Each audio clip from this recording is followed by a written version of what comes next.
Hello everybody, welcome to my YouTube channel learning is fun. My name is Seema Agarwal. आज मैं class 9th ICSE board biology का chapter number 5 pollination and fertilization करा रही हूँ। इसका ये पार्ट 2 है वीडियो का। पार्ट 1 में हमने डिटेल में डिस्कस किया है कि पॉलिनेशन क्या होता है और पॉलिनेशन के दोनों टाइप यानी सेल्फ पॉलिनेशन और क्रॉस पॉलिनेशन को हमने अच्छे से डिटेल में डिस्कस कर लिया है। साथ में हमने सेल्फ पॉलिनेशन और क्रॉस पॉलिनेशन के एडवांटेजेस और डिसएडवांटेजेस भी डिस्कस किए हैं और सेल्फ पॉलिनेशन और क्रॉस पॉलिनेशन के कौन से एजेंट्स होते हैं यानी कि इंसेक्ट्स, बर्ड्स वगैरह, और उन फ्लावर्स की क्या कैरेक्टरिस्टिक्स होती हैं उनको भी हमने डिटेल में डिस्कस किया है। हल्का से एक छोटा टॉपिक हमने डिस्कस किया है कि how nature favours cross pollination. अब हम वीडियो को आगे बढ़ा रहे हैं और पार्ट 2 में हम लोग डिटेल में फर्टिलाइजेशन डिस्कस करेंगे, लेकिन उसके पहले स्वीट पी फ्लावर में किस तरह से पॉलिनेशन होता है और मेज प्लांट में किस तरह से पॉलिनेशन होता है वो हम देखने वाले हैं। तो चलिए आज का टॉपिक स्टार्ट करते हैं। Some examples of pollination. First example जो उसमें दिया है वो इंसेक्ट पॉलिनेटेड स्वीट पी का दिया है। इसको डिस्कस करने के पहले हम इस स्वीट पी फ्लावर को देखते हैं। जो स्वीट पी का जो फ्लावर होता है बहुत कॉन्स्पिक्यूअस होता है, यानी कि बहुत बड़ा सुंदर सा होता है, अट्रैक्टिव फ्लावर होता है, दूर से ही नज़र आता है। ठीक है ना। इस तरीके से जो स्वीट पी का फ्लावर है, जो आप जैसे आप डायग्राम में देख रहे हो, इस तरीके से पिंक कलर का फ्लावर है। ये जो फ्लावर दिखा रहे हैं इसमें 3 प्रकार के पेटल्स पाए जाते हैं। स्टैंडर्ड पेटल्स होते हैं, फिर दूसरा इसी के नीचे साइड में विंग पेटल्स होते हैं और सबसे नीचे ये जो है दिख रहा है पतला सा बोट शेप का, ये कील पेटल होता है। ठीक है। और नीचे ये सेपल्स लगे हुए हैं। जब इन पंखुड़ियों को, इन पेटल्स को अलग करोगे ना तो स्टैंडर्ड पेटल का शेप आपको इस तरीके से दिखेगा, विंग पेटल्स का शेप इस तरीके का होता है और कील पेटल का शेप इस तरीके से होता है। जो कील पेटल होते हैं इसके अंदर आप जो फ्लावर का मेल और फीमेल रिप्रोडक्टिव पार्ट है वो इसके अंदर छुपे हुए रहते हैं, यानी कि एंड्रोशियम और गाइनीशियम जो होते हैं, या आप बोलो कि जो एंथर्स और स्टिग्मा होते हैं वो इस कील पेटल्स के अंदर छुपे हुए होते हैं। ठीक है। जब आप ये सारे पेटल्स रिमूव कर दोगे तो आपको अंदर से इस तरीके से का स्ट्रक्चर देखने को मिलेगा आपको। ठीक है। इस तरीके का स्ट्रक्चर आपको देखने को मिलेगा। तो ये ग्रीन ग्रीन क्या है, सेपल्स हैं। ये तो फ्लावर की डंडी है जिसको आप पेडिसल बोलते हो। ठीक है। एक आपको 2 बंच मिलेंगे, एक ग्रुप में स्टेमन्स हैं बहुत सारे, देखो कितने सारे, 1 2 3 4 5 6 7 8 9, और एक अलग से एक फ्री स्टेमन भी आपको दिखेगा। ठीक है ना। स्टेमन में जो ऊपर का जो हिस्सा होता है वो एंथर होता है और नीचे वाला फिलामेंट होता है। एंथर और फिलामेंट मिलकर स्टेमन बनाते हैं। तो एक स्टेमन तो अलग रहेगा, बाकी 9 का ग्रुप रहेगा जो कि स्टेमिनल ट्यूब के अंदर बंद रहेगा। साथ में इसमें एक फीमेल रिप्रोडक्टिव पार्ट होगा जिसको हम कार्पल कहते हैं, यानी कि ऊपर का हिस्सा स्टिग्मा होगा, फिर नेक स्टाइल कहलाएगी और नीचे ओवरी होगी। जब आप इसको स्टिग्मा को बाहर निकालोगे तो आपको इस तरीके से ये देखने को मिलेगा। ठीक है ना। ऊपर का जो हिस्सा होगा वो स्टिग्मा कहलाएगा, इसकी जो नेक है स्टाइल कहलाएगी, पीछे का जो फूला हुआ सोलन एरिया है वो ओवरी कहलाएगा। और स्टिग्मा स्टाइल ओवरी को एक साथ हम कार्पल कहते हैं और ये फीमेल रिप्रोडक्टिव पार्ट है फ्लावर का, जो कील पेटल के अंदर छुपा हुआ रहता है। एंथर्स जो हैं उसके अंदर जो पोलन ग्रेन्स बनते हैं उनका शेप इस तरीके से आपको दिखेगा स्वीट पी फ्लावर में। ठीक है। अब इसके बाद हम डिस्कस करते हैं कि किस तरीके से इसमें इंसेक्ट के द्वारा पॉलिनेशन होता है। Now in insect pollinated sweet pea the insect such as the bee alight on the conspicuous corolla. जो इंसेक्ट है, सपोज करो कि बी है, वो बी इसकी खूबसूरत कोरोला के ऊपर आके बैठ जाएगी। प्रोमिनेंट, इसका जो फूल होता है एकदम प्रोमिनेंट दूर से दिखता है। तो ये सपोज करो एक बी आई और इस फूल के ऊपर बैठ गई। The bee thrust its long tongue in search of nectar. अब बी अपनी लंबी सी जो टंग है वो इस फूल के अंदर घुसाती है नेक्टर ढूंढने के लिए। In this struggle the wing petals of the flowers are depressed. जब वो अपनी टंग अंदर प्रेस करती है फ्लावर के अंदर में नेक्टर ढूंढने के लिए, तो इस दौरान जो विंग पेटल्स होते हैं वो नीचे की तरफ दब जाते हैं। The wing petals along with the key petals are forced down and the stigma and stamen and stigma touch the underside of the body of insect. जब वो अपनी टंग फ्लावर में अंदर की तरफ डालती है तो विंग पेटल और कील पेटल दोनों ही नीचे की तरफ दब जाते हैं। और जब इस तरीके से वो नीचे की तरफ दबते हैं तो जो कील पेटल के अंदर जो स्टेमन्स और स्टिग्मा हाइड रहते हैं वो इंसेक्ट की बॉडी के नीचे अंडर साइड से टच करती है।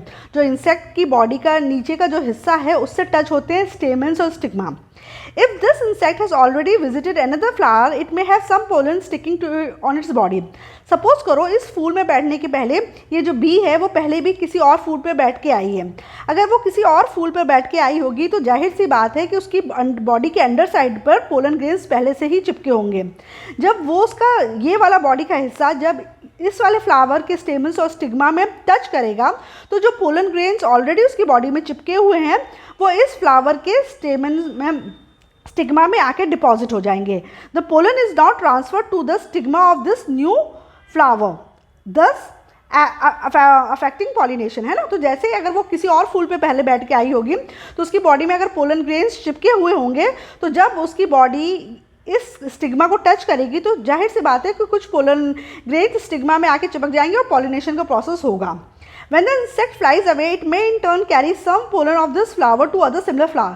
और इसी तरीके से जब ये बी इंसेक्ट यहाँ से उड़ के जाएगी तो इस फ्लावर के भी कुछ पोलन ग्रेन्स उसकी बॉडी में चिपक जाएंगे और जब वो सिमिलर फ्लावर में बैठेगी तो ये पोलन ग्रेन्स वहाँ पे जाके छूट जाएंगे और उस वाले फ्लावर में पॉलिनेशन होगा। However, if cross pollination does not take place, there is every chance of self pollination in this case, since both the stamens and the carpels are enclosed within the keel and are more or less at the same level. Suppose करो by chance कि cross pollination नहीं हुआ, है ना, तो ऐसे case में पूरा चांसेस है कि इस फ्लावर में सेल्फ पॉलिनेशन भी होगा, क्योंकि दोनों जो मेल रिप्रोडक्टिव पार्ट हैं यानी कि स्टेमन्स और स्टिग्मा दोनों के दोनों कील पेटल के अंदर ही होते हैं और दोनों का लेवल ऑलमोस्ट सेम होता है, ठीक है ना। तो बहुत चांसेस होते हैं कि उसी के जो स्टेमन्स के पोलन ग्रेन्स हैं वो उड़ के स्टिग्मा में गिर जाते हैं और सेल्फ पॉलिनेशन हो जाता है। तो इस तरीके से आपने देखा कि स्वीट पी प्लांट में किस तरीके से इंसेक्ट्स के द्वारा पॉलिनेशन होता है। जनरली क्रॉस पॉलिनेशन होता है, लेकिन बाई चांस अगर किसी कारणवश क्रॉस पॉलिनेशन फेल हो गया नहीं हुआ तो सेल्फ पॉलिनेशन तो होगा ही, ठीक है ना, क्योंकि स्टेमन्स और स्टिग्मा का लेवल सेम होता है, वो लगभग एक टाइम पे ही मैच्योर करते हैं। इसी तरीके से हम सेकेंड एग्जाम्पल स्टडी करते हैं मेज़ में किस तरीके से विंड के द्वारा पॉलिनेशन होता है, ठीक है। इसके पहले हम इसका भी डायग्राम स्टडी कर लेते हैं। आप देख रहे हो जो इसमें ऊपर की तरफ जो एक गुच्छा लगा हुआ है ये मेल इन्फ्लोरेसेंस है, यानी कि इस वाले पार्ट में जो है मेल जो इसको टेसल कहते हैं, इस तरह के गुच्छा लगा रहता है, इसको मेन इन्फ्लोरेसेंस कहते हैं। ये मेल फ्लावर है, इसमें आप स्टेमन्स रहेंगे, एंथर्स और पोलन ग्रेन्स बनेंगे, ठीक है ना।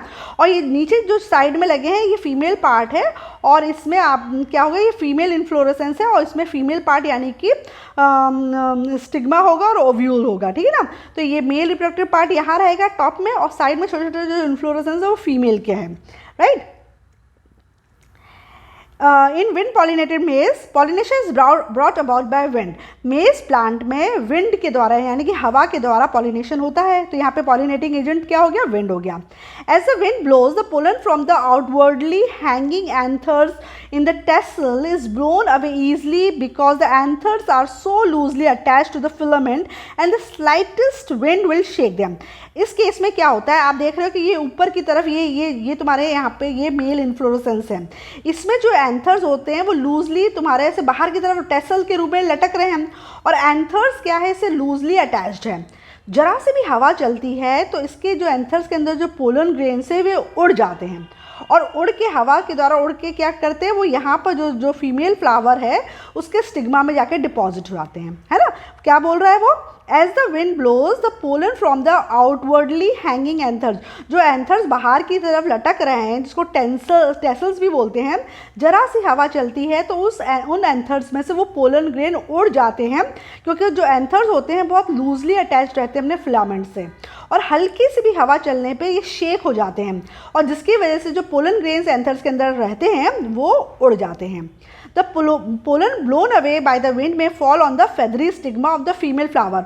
और इसी प्लांट में जो फीमेल फ्लावर्स लगे हैं उसके जो स्टिग्मा है वो फेदरी हैं, उस स्टिग्मा में जाके ये पोलन ग्रेन्स गिर जाते हैं और चिपक जाते हैं, क्योंकि जो स्टिग्मा होता है इन फ्लावर्स का उसमें सरफेस एरिया बड़ा होता है, लार्ज सरफेस होता है, तो आसानी से बहुत चांसेस रहते हैं कि पोलन ग्रेन आके इस स्टिग्मा में जाके गिर जाएं और ये चूँकि फेदरी होता है तो ये पोलन ग्रेन्स में जाके एक तरीके से चिपक जाते हैं। तो अब जाहिर सी बात है पोलन्स पहुँच गए, तुम्हारे ट्रांसफ़र ऑफ पोलन ग्रेन्स हो गया from anther to the stigma. The male flowers mature earlier than the female ones, so that there are less chances for self pollination। लेकिन नेचर आप जैसे जानते हैं कि क्रॉस पॉलिनेशन को ज़्यादा फेवर करता है, तो सेल्फ पॉलिनेशन रोकने के लिए क्या होता है कि जो मेल और फीमेल फ्लावर्स हैं वो अलग अलग टाइम पे मैच्योर होते हैं। तो ऐसे केस में क्या होता है, अगर पोलन ग्रेन उड़ के उस सेम प्लांट के उसमें स्टिग्मा में गिरता भी है तो भी पॉलिनेशन नहीं होता है, क्योंकि वो उस वक्त मैच्योर नहीं हुआ होता है। लेकिन अगर ये हवा से बगल में ही दूसरा प्लांट लगा है और अगर उसका फीमेल इन्फ्लोरेसेंस अगर मैच्योर हो गया है और फिर उसके ऊपर जाके ये पोलन ग्रेन्स डिपॉजिट हो जाते हैं तो फिर क्रॉस पॉलिनेशन हो जाता है। तो आपने देखा तो इसमें क्या होता है कि इसमें जो एंथर्स होते हैं बाहर की तरफ लटके होते हैं और लूजली अटैच होते हैं। हल्की सी हवा चलने से इनके जो पोलन ग्रेन्स होते हैं इससे हवा के द्वारा ये उड़ जाते हैं और उड़ के इधर उधर बिखर जाते हैं। अब सपोज़ करो बगल में दूसरा मेज प्लांट पड़ा है, उस मेज प्लांट में जो फीमेल जो फ्लावर है उसके ऊपर जाके ये गिर गए अगर, तो उसके स्टिग्मा में ये डिपॉजिट हो जाएंगे और फिर जाके पॉलिनेशन या और फर्टिलाइजेशन का प्रोसेस कंप्लीट होगा। ठीक है, अब इसमें एक प्रोग्रेस चेक दिया है जो हमने फर्स्ट पार्ट में कवर किया था, उससे रिलेटेड भी है और अभी इसका भी होगा। मैचिंग है, पहला है फेदरी स्टिग्मा हैंगिंग आउट। तो अभी जस्ट हमने पढ़ा है कि फेदरी स्टिग्मा किस में हैंग आउट करता है, तो ये इसका तो आंसर हो जाएगा ये विंड पॉलिनेशन, तो फर्स्ट ही हो जाएगा। Different timings for maturation of anther and stigma, किस उसमें अलग अलग समय पे एंथर्स और स्टिग्मा मैच्योर होते हैं, डाइकोगेमी कहलाती है जब एंथर और स्टिग्मा अलग अलग टाइम पे मैच्योर होते हैं। पॉलिनेशन बाय एलिफेंट किस में होता है, रैफ्लेशिया जो फ्लावर होता है उसमें पॉलिनेशन इंसेक्ट द्वारा होता है, एलिफेंट द्वारा होता है। फ्लावर्स प्रोड्यूस नेक्टर, नेक्टर को प्रोड्यूस करते हैं एंटोमोफिलस जो फ्लावर्स होते हैं, यानी कि जो फ्लावर इंसेक्ट के द्वारा पॉलिनेटेड होते हैं उन फ्लावर्स में नेक्टर प्रोड्यूस होता है ताकि इस नेक्टर की तलाश में इंसेक्ट उनके पास आए। तो आप ये इसको अच्छे से इसका स्क्रीनशॉट ले लो, इसके मैचिंग के आंसर ये होंगे 3, 4, 1, 2, राइट। नाउ नेक्स्ट दिया है complete the following statements, in statements को हमको कंप्लीट करना है। फर्स्ट पार्ट है pollination is the process of transfer of pollen grains, right? The two kinds of pollination are self and cross pollination. Third है for self pollination the flowers need not to be large and showy, है ना। अगर self pollination होना है तो बड़े बड़े flowers की ज़रूरत नहीं है। तो आप अगर आप लिखना चाहो तो लिख लो pollination is the process of transference of pollens या pollen grains आप बोल सकते हो, ठीक है। नेक्स्ट ये पूछा है the two kinds of pollination are self pollination and cross pollination, ठीक है। फिर पूछा है for self pollination the flowers need not to be large and showy. For self pollination anthers and stigma, right, must mature at the same time, है ना। एक time पे इन दोनों को मैच्योर होना पड़ेगा तभी होगा self pollination. Self pollination does not yield dash variety, तो सेल्फ पॉलिनेशन से न्यू वैराइटीज नहीं होती हैं, न्यू वैरायटी डेवलप होती है क्रॉस पॉलिनेशन द्वारा। In dash pollination there is much wastage of dash, तो in cross pollination there is much wastage of pollens या पोलन ग्रेन्स, ठीक है। तो ये फिल इन द ब्लैंक्स होगी। तो जो हमने लास्ट पार्ट में जो पढ़ा था उसका ये प्रोग्रेस चेक है। अब हम बहुत इंपॉर्टेंट टॉपिक पढ़ने वाले हैं, वो है फर्टिलाइजेशन, ठीक है, कि फर्टिलाइजेशन का प्रोसेस कैसे होता है। इन फिगर 5.6 हमको इस वाले फिगर को अच्छे से डिटेल में स्टडी करना है। पहले हम देखते हैं फर्टिलाइजेशन का डेफिनेशन क्या है। फर्टिलाइजेशन इज द यूनियन और fusion of the nuclei of male and female gamete. जब मेल और फीमेल गैमीट आपस में फ्यूज़ होते हैं, जब मेल गैमीट और फीमेल गैमीट का यूनियन होता है या फ्यूजन होता है तब फर्टिलाइजेशन होता है। In flowering plant pollen grain is the male gamete. अब ये याद रखना, जो पोलन ग्रेन होता है वो मेल गैमीट होता है, जो ओव्यूल होता है वो फीमेल गैमीट होता है, और ओव्यूल किसके अंदर होता है, ओवरी के अंदर होता है, ठीक है। तो फ्लावरिंग प्लांट्स में पोलन ग्रेन्स को मेल गैमीट कहते हैं और जो ओव्यूल ओवरी के अंदर होता है उसको फीमेल गैमीट कहते हैं, ठीक है। अब ये वाला स्ट्रक्चर पहले ढंग से देख लो, ठीक है। ये जो ऊपर का हिस्सा है ये जो चीज़ है ये है स्टिग्मा, स्टिग्मा के ऊपर ये पोलन ग्रेन्स आके गिरे हैं, ठीक है। ये जो नेक है ये कहलाती है स्टाइल, ये जो सोलन फूला सा जो हिस्सा है ये कहलाता है ओवरी, ओवरी के जो अंदर जो हिस्सा है वो है ओव्यूल, ठीक है।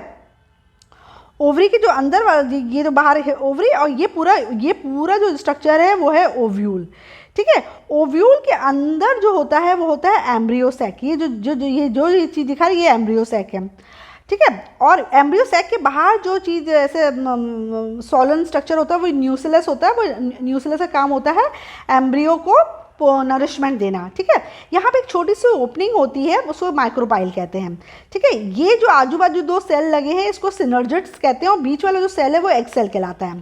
ठीक है, बीच में दो न्यूक्लियाई होते हैं, इनको पोलर न्यूक्लिया कहते हैं, और माइक्रोपाइल के अपोजिट एंड में 3 और सेल्स होते हैं, इनको एंटीपोडल सेल्स कहते हैं।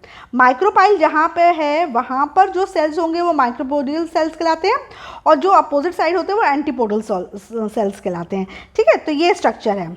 अगर हमने सिर्फ ओवरी को एनलार्ज करके देखा, अगर हम पूरा सिर्फ ओवरी को ओव्यूल को एनलार्ज करके देखेंगे तो इस तरीके से दिखेगा ओव्यूल। ठीक है ना, ये पूरा का पूरा ओव्यूल है। ठीक है, जो चीज़ यहाँ पे दिख रही थी वो पूरा को बड़ा करके देखो तो ये ओव्यूल है।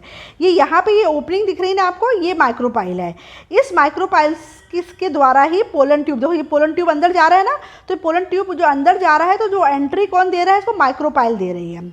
ओव्यूल में दो तुम्हारे इंटीग्यूमेंट्स यानी कवरिंग होती है, अंदर वाली इंटरनल इंटीग्यूमेंट और बाहर वाली एक्सटर्नल इंटीग्यूमेंट होती है।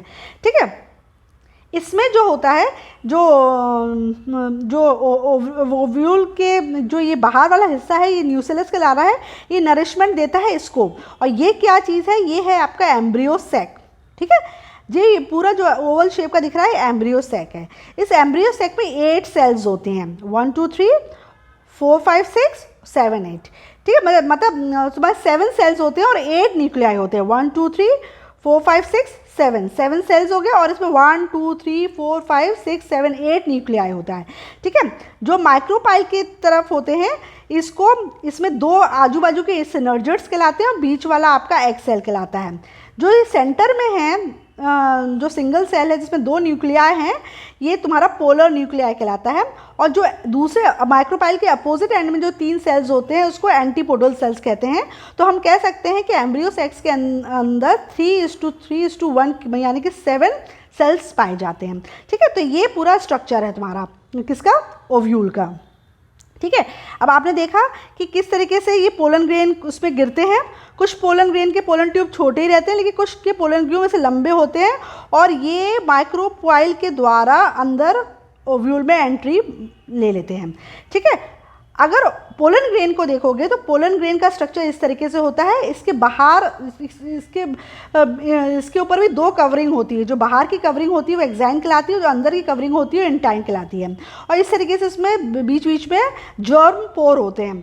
इस जर्म पोर से पोलन ट्यूब निकलता है। जब पोलन ट्यूब निकलता है तो पोलन ट्यूब में पोलन ग्रेन्स के अंदर 2 प्रकार के न्यूक्लियस होते हैं, एक जनरेटिव न्यूक्लियस कहलाता है, एक ट्यूब न्यूक्लियस कहलाता है। जो ट्यूब न्यूक्लियस होता है वो पोलन ट्यूब को बनाने का काम करता है, लेकिन जो जनरेटिव न्यूक्लियस होता है उसके अंदर 2 स्पर्म न्यूक्लियाई होते हैं। ठीक है, अब इसी को हम डिटेल में डिस्कस करने वाले हैं। अभी स्ट्रक्चर समझ में आ गया, अब हम इसका थ्योरी पढ़ते हैं। Right now, the pollen grain, the mature pollen grain figure 5.6b is a cell with double wall, the outer exine and the inner intine। जैसे मैंने बताया कि पोलन ग्रेन में 2 वॉल्स होती हैं, बाहर वाली वॉल एक्साइन कहलाती है, अंदर वाली वॉल इंटाइन कहलाती है। It's nucleus is already divided into tube nucleus and generative nucleus. इसके न्यूक्लियस दो होता है इसके अंदर न्यूक्लियस, ट्यूब न्यूक्लियस और जनरेटिव न्यूक्लियस। देखो ये वाला डायग्राम फिर से देखो, ये पोलन ग्रेन दिखा रहे हैं, बाहर वाली वॉल एक्साइन कहला रही है, इनर वाली वॉल इंटाइन कहला रही है, 2 न्यूक्लियस पाए जाते हैं। ये ट्यूब न्यूक्लियस कहलाता है, ये जनरेटिव न्यूक्लियस कहलाता है। ये जनरेटिव न्यूक्लियस जो है ये ही मेल गैमीट है। ठीक है, ये ट्यूब न्यूक्लियस का काम तो सिर्फ पोलन ट्यूब बनाने के है, जबकि जो मेल गैमीट है वो उसी जनरेटिव न्यूक्लियस के अंदर होता है। ठीक है, now at this stage the pollen is transfer to stigma. जब पॉलिनेशन हुआ और पोलन ग्रेन स्टिग्मा में पहुंच गए, further changes in pollen grains occur only if it has fallen on the stigma of a plant of the same species। देखो भाई, pollen grain अगर उसी स्पीशीज़ के प्लांट के स्टिग्मा के ऊपर जाके गिरेगा तब तो पॉलिनेशन का प्रोसेस होगा, और सपोज करो वो किसी और प्लांट के स्टिग्मा पे गिरेगा तो पॉलिनेशन का प्रोसेस स्टॉप हो जाएगा, फिर नहीं होगा, है ना। जैसे रोज़ के पोलन ग्रेन्स उड़ के रोज़ के प्लांट के ही स्टिग्मा में गिरेंगे तब तो पॉलिनेशन होगा, लेकिन अगर रोज़ के पोलन ग्रेन्स बगल वाले सनफ्लावर के प्लांट में अगर गिर जाएंगे तो फिर पॉलिनेशन नहीं होगा। ठीक है, तो वो यही बोल रहे हैं, further changes in pollen grains occur only if it has fallen on the stigma of a plant of the same species.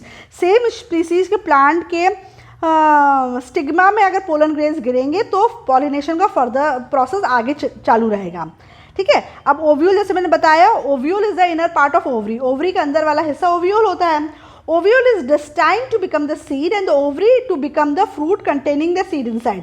जब मैच्योर होता है तो ओव्यूल आगे चल के सीड यानी कि बीज में कन्वर्ट हो जाता है, और जो ओवरी होता है वो फ्रूट में कन्वर्ट हो जाता है। मतलब जैसे सपोज करो तुम मैंगो खा रहे हो, तो जो मैंगो है वो ओवरी है, मैंगो का जो पल्प आप खाते हो, गूदा जो खाते हो वो ओवरी होता है, और जो मैंगो के अंदर जो सीड होती है वो ओव्यूल होती है। There may be a single ovule producing single seeded fruit. अगर ओवरी के अंदर सिर्फ एक ही ओव्यूल है तो जब ऐसा फ्रूट डेवलप होगा तो उसके अंदर एक ही सीड होगा।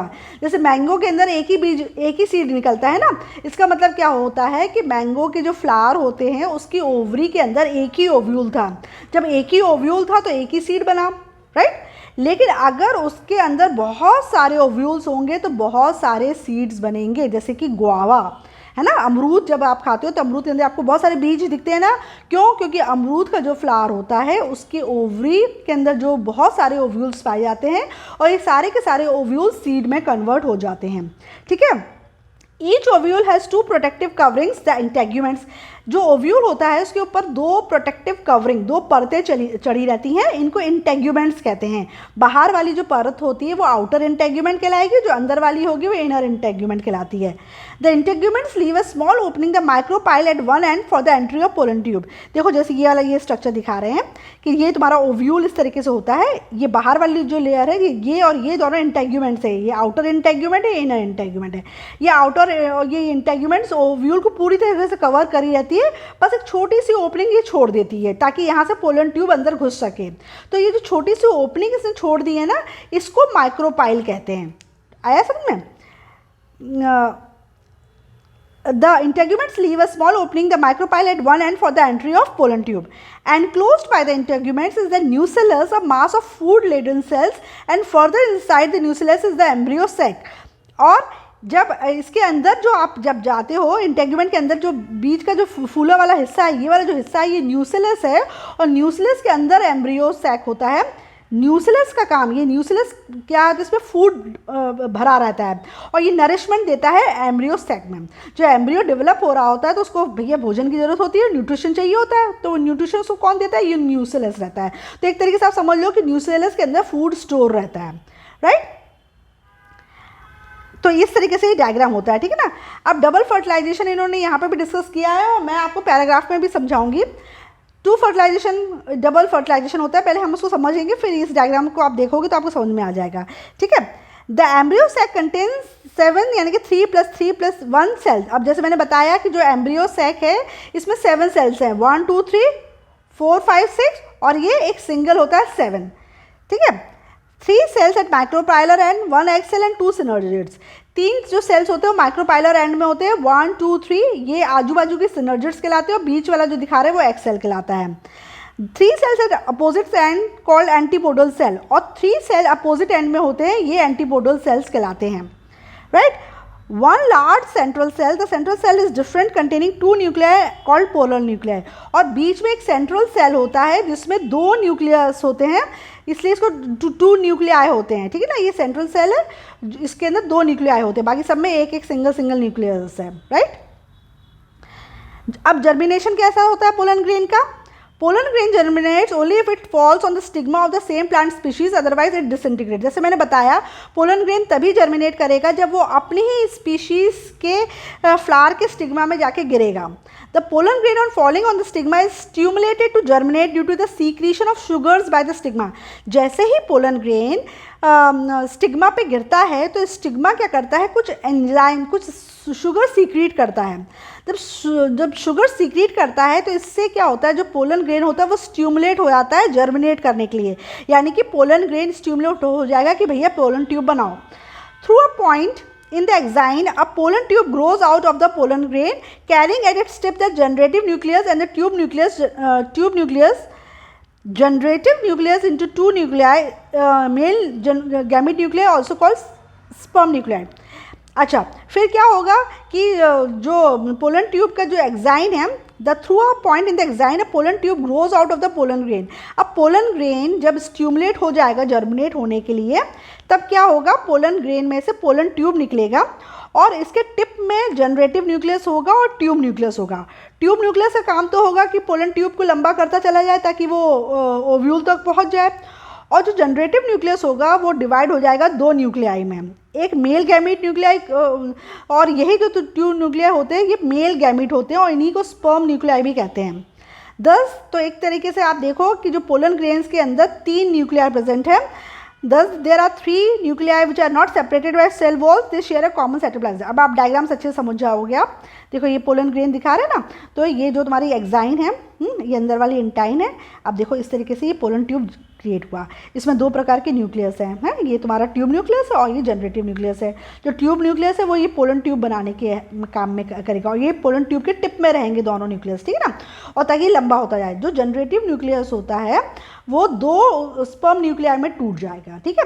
और ये जो पोलन ट्यूब है, जो तुम्हारा ट्यूब न्यूक्लियस है, वो पोलन ट्यूब को इलोंगेट करता रहेगा। अब क्या होगा, the pollen tube grows through the stigma and style bye dissolving the tissues with the help of enzymes and reaches the ovary. अब पोलन ट्यूब लंबा होता जाएगा और कहाँ चला जाएगा, ओवरी के पास पहुँच जाएगा। आप देखो इस वाले डायग्राम में देखो कि ये जो आपका जो ट्यूब न्यूक्लियस है, इस पोलन ट्यूब को, ये पोलन ट्यूब यहाँ से निकल रहा है पोलन ग्रेन से, ये पोलन ट्यूब लंबा होता जा रहा है। किसकी वजह से हो रहा है, ट्यूब न्यूक्लियस की वजह से, ठीक है। ये लंबा होता जाएगा कब तक, जब तक ये ओवरी के पास ना पहुंच जाए, ठीक है। और जैसे ही तुम्हारा ये माइक्रोपाइल के थ्रू ये ओव्यूल के पास पहुंच जाएगा तो ये ट्यूब न्यूक्लियस हो जाएगा, इसका काम खत्म। तो ट्यूब न्यूक्लियस क्या हो जाएगा, यहाँ से हट जाएगा, डीजनरेट हो जाएगा। ये जो बाकी की जो स्पर्म न्यूक्लियाई हैं, इसमें से एक स्पर्म न्यूक्लियाई क्या करेगा, एग सेल से फ्यूज़ हो जाएगा और दूसरा जाके इन 2 जो पोलर न्यूक्लियाई है इनके साथ फ्यूज़ हो जाएगा। तो देखो 2 जगह फ्यूजन हो रहा है ना, एक तो स्पर्म न्यूक्लियाई तुम्हारा एग सेल से फ्यूज़ हो रहा है तो एक फर्टिलाइजेशन यहाँ हो रहा है, और दूसरा न्यूक्लियस तुम्हारा इन पोलर न्यूक्लियाई से, दूसरा स्पर्म तुम्हारे पोलर न्यूक्लियाई से फ्यूज़ हो रहा है। तो इसलिए इसको 2 फर्टिलाइजेशन हो रहे हैं ना, इसलिए इसको डबल फर्टिलाइजेशन कहते हैं, ठीक है। यहाँ पे जो फर्टिलाइजेशन होगा उससे एंडोस्पर्म बनेगा, ठीक है, और ये जो फर्टिलाइजेशन हो रहा है उससे एम्ब्रियो बन रहा है, राइट। तो आप समझ में आ गया इसको डबल फर्टिलाइजेशन क्यों कहते हैं, क्योंकि जो आपका जनरेटिव न्यूक्लियस होता है उसमें 2 स्पर्म न्यूक्लियाई होते हैं।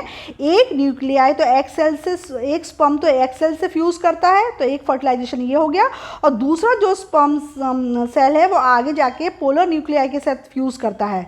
तो एक तरीके से यहाँ पे 3 न्यूक्लियस का फ्यूजन हुआ, 1, 2 और 3, 1, 2 और 3 न्यूक्लियस का फ्यूजन हुआ ना, इसलिए इसको ट्रिपल फ्यूजन कहते हैं, और फर्टिलाइजेशन डबल कहलाता है, ठीक है।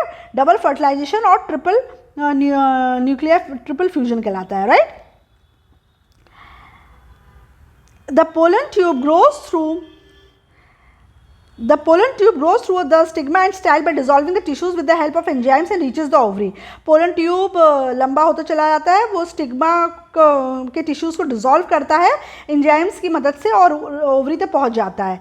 There it pushes through the micropyle, फिर माइक्रोपाइल के द्वारा ये एम्ब्रियो सैक तक पहुंच जाता है, ठीक है। माइक्रोपाइल से अंदर घुस जाता है ओवरी में और फिर एम्ब्रियो सैक में पहुंच जाता है। जो ट्यूब न्यूक्लियस होता है which had directed the growth of pollen tube all the way down, now disintegrate. अब जैसे ही पोलन ट्यूब एम्ब्रियो सैक तक पहुंचता है, ये ट्यूब न्यूक्लियस का काम खत्म हो जाता है और ये डिसइंटीग्रेट हो जाता है।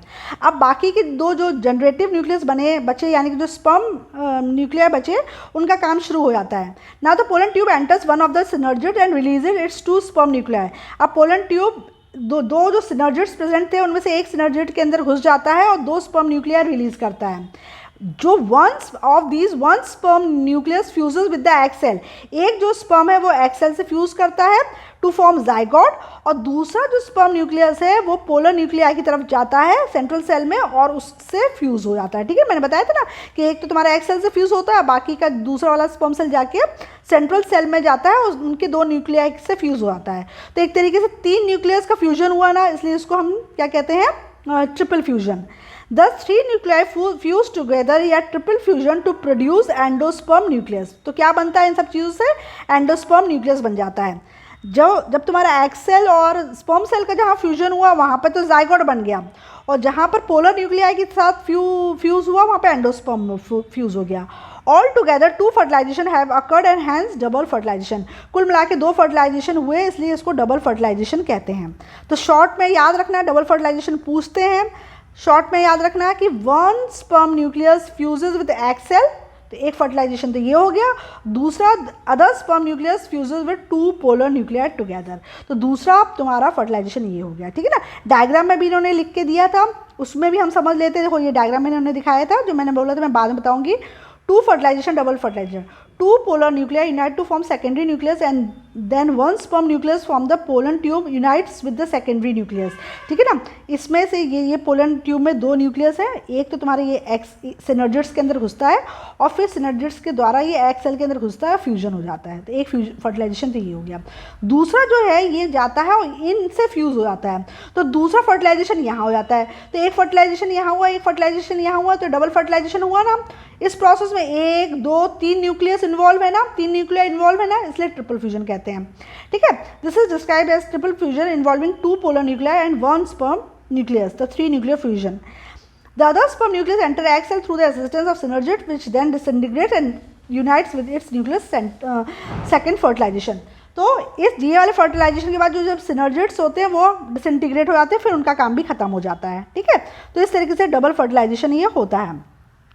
Fate of floral parts after fertilisation, fertilisation के बाद जो बाकी के फ्लावर के हिस्से हैं उनका क्या होता है, तो ये याद रखना, इसके क्वेश्चंस बहुत पूछते हैं। पहला, जो फ्लावर के जो पेटल्स थे, स्टेमन्स थे, स्टाइल और स्टिग्मा है, ये wither off and generally fall off, ये सूख के झड़ जाते हैं, है ना, क्योंकि इनका रोल खत्म हो गया है। क्योंकि फ्लावर बना ही होता है रिप्रोडक्शन के लिए, तो जैसे ही रिप्रोडक्शन का प्रोसेस कंप्लीट होता है तो पेटल्स, स्टेमन, स्टाइल और स्टिग्मा का कोई काम नहीं रह जाता है, ये सूख के झड़ जाते हैं।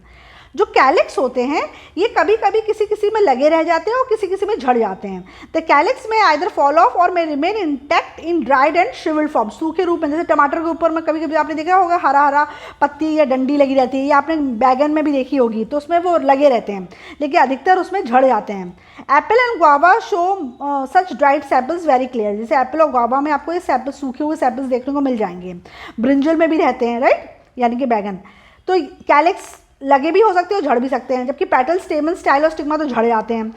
तीसरा, ओवरी जो होती है, ओवरी बड़ी होगी क्या बन जाती है, फ्रूट में कन्वर्ट हो जाती है, और उसकी जो ओवरी की जो वॉल होती है वो फ्रूट वॉल में कन्वर्ट हो जाती है।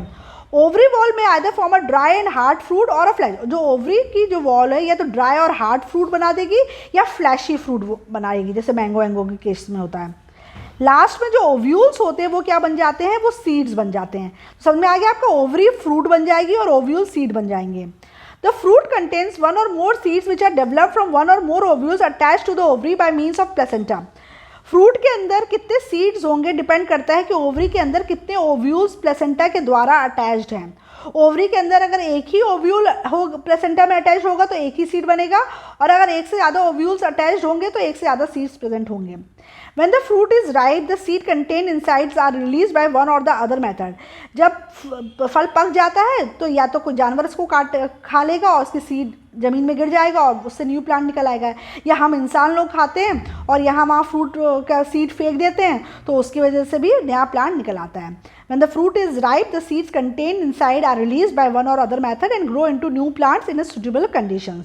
ठीक है, अब देखो इसको इन्होंने शॉर्ट में दे दिया कि जो फ्लावर के बाकी हिस्से थे उसका क्या हुआ। तो ये वाला जो बॉक्स है ये बहुत अच्छे से याद करना है, इसमें क्वेश्चंस पूछते हैं, है ना। तो फर्टिलाइजेशन के बाद ओवरी जो होती है वो फ्रूट में कन्वर्ट हो जाती है, जो ओवरी की वॉल होती है वो पेरिकार्प बन जाती है, ओव्यूल जो होता है वो सीड बन जाता है, प्लेसेंटा जिसमें ओव्यूल चिपके हुए थे वो सीड की स्टॉक बन जाती है, जो ओव्यूल में आउटर और इनर इंटेग्यूमेंट होते हैं वो सीड कोट बना लेते हैं, और ये भी 2 लेयर्स में रहते हैं सीड कोट भी, टेस्टा और टेगमेंट, मतलब जो आउटर इंटेग्यूमेंट होती है वो टेस्टा में कन्वर्ट हो जाती है और इनर इंटेग्यूमेंट टेगमेंट में कन्वर्ट हो जाती है। जो सेकेंडरी न्यूक्लियस होता है वो एंडोस्पर्म में बन जाता है, कन्वर्ट हो जाता है। एग सेल और सिनर्जिड्स जो होते हैं वो एम्ब्रियो में कन्वर्ट हो जाते हैं, और जो एंटीपोडल सेल्स होते हैं उनका कुछ काम नहीं होता है, वो डिसऑर्गेनाइज्ड हो जाते हैं। ठीक है, तो ये वाला जो बॉक्स है बहुत अच्छे से याद रख करना, क्योंकि ये बहुत पूछते हैं कि किसका कौन सी चीज़ किस बात में कन्वर्ट हो जाती है आफ्टर फर्टिलाइजेशन। ठीक है, तो इस तरीके से टॉपिक खत्म हुआ। लास्ट में एक प्रोग्रेस चेक है, उसको और जल्दी से हम देखते हैं। ट्रू एंड फॉल्स है। Intine is the outer wall of pollen grain, false है ना, आउटर वॉल को तो एक्साइन कहते हैं। Next, pollen tube enters ovule through micropyle, pollen tubes ovule में माइक्रोपाइल के द्वारा एंटर करता है, यस है ना, वही माइक्रोपाइल ही तो ओपनिंग होती है जिससे पोलन ट्यूब एंटर करता है। Zygote give rise to embryo, yes zygote से ही आगे चल के एम्ब्रियो बनता है। Ovule becomes fruit, false, ovule becomes seed, है ना, ओवरी बिकम्स फ्रूट, तो ये फॉल्स है। Dry sepals may persist in some fruit, किसी किसी फ्रूट में ड्राई सेपल्स लगे हो सकते हैं, यस जैसे कि ब्रिंजल के केस में। तो ये टॉपिक अब कंप्लीट हो गया है। पार्ट 1 और पार्ट 2 में मिला के हमने पॉलिनेशन एंड फर्टिलाइजेशन का टॉपिक पूरी तरीके से कंप्लीट कर लिया है, और आप इस दोनों पार्ट की वीडियोस को देखिए। अगर कुछ डाउट है तो आप कमेंट सेक्शन में पूछ सकते हैं, और किस टॉपिक में आपको वीडियो देखना है आप प्लीज़ कमेंट सेक्शन में मुझको आप अपनी राय दे सकते हैं। Thank you.